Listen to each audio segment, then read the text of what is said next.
I was an announcer on this drama series every half hour, once a week, starring Edward G. Robinson.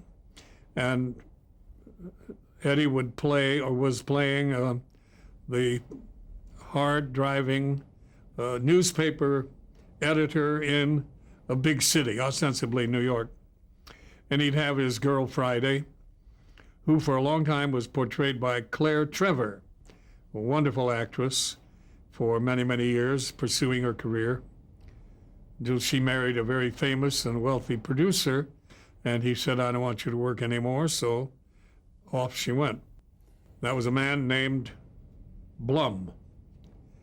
His son, and not by Claire Trevor, is the fellow who developed the entire Irvine dynasty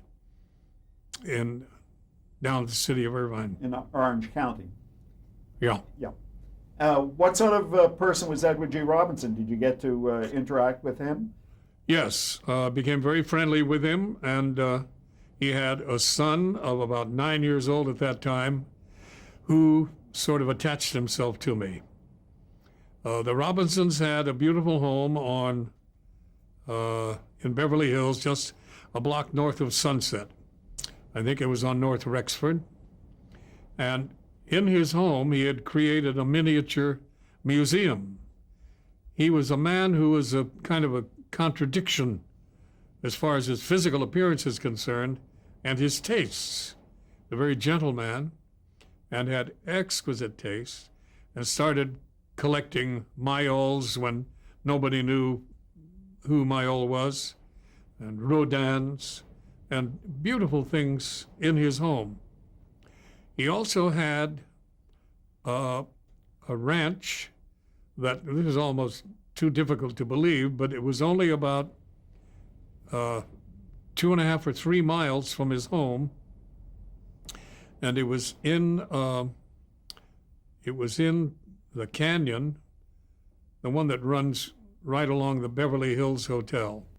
And it has a connecting road between Sunset Boulevard and Ventura Boulevard. But when you get up about a mile or so above Sunset, there is a little side road that takes off, and it takes you into the most idyllic forest-type atmosphere you ever saw. It had a running stream, and Eddie that was his ranch and his hideaway where he'd go to relax.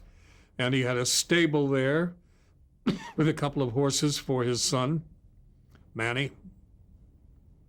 And Manny attached himself to me, and we had a lot of fun together, and I was made a part of the Robinson family circle. It was very enjoyable. I think there were a couple of other big radio shows at that time I had the announcing chores on.